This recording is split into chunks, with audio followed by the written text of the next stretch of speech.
যেতে হবে না, লাল নীল টেলিফোন বুঝি না, প্রেসিডেন্ট প্রধানমন্ত্রীও বুঝি না, যার যেটা পাওনা টাকা সব দিতে হবে। আমরা সমাজে এমন ন্যায় বিচার দেখার পক্ষে যে বিচার এক একজনের জন্য এক এক রকম হবে না।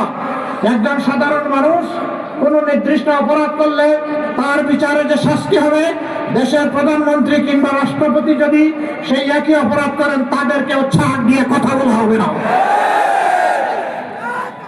একই বিচারের আওতায় আনতে হবে। এর নাম ন্যায় বিচার। জাতি মুখিয়ে আছে সেই বিচার দেখার জন্যে। যারা তখনও দেশের টাকা চুরি করেছে এখনো চুরি করে, যারা তখনও টাকা লুণ্ঠন করেছে এখনো করে, যারা তখনও চাঁদাবাজি করত এখনো করে।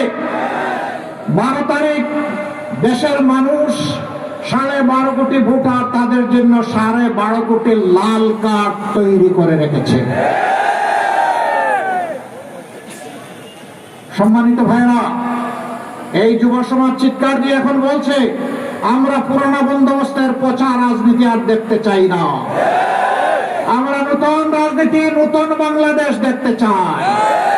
যারা নতুন রাজনীতি, নতুন বাংলাদেশের মাধ্যমে দেশকে এগিয়ে নেবে, সুশাসন কায়েম করবে, তারা অবশ্যই গণভোটে হ্যাঁ বলবে ইনশাআল্লাহ।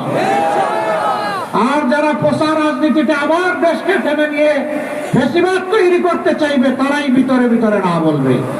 সাধু সাবধান, জনগণ এবার কাউকে ছেড়ে কথা বলবে না। তাহলে 12 তারিখের প্রথম ভোট কিসে? ইনশাআল্লাহ। এবার আসেন সরকার গঠনের ভোট। আমরা ইতিমধ্যে ঘোষণা দিয়েছি ইনশাআল্লাহ 12 কোটি মানুষ এক সময় ছিল, এর আগে 7 কোটি ছিল, এখন 18 কোটি, হয়তোবা দেখা যাবে 10 বছর পরে 20 কোটি। এই 18 কোটি মানুষের জন্য 64 জেলার প্রত্যেক জেলায় সরকারি মেডিকেল কলেজ হবে ইনশাআল্লাহ। নাটোর জেলায় মেডিকেল কলেজ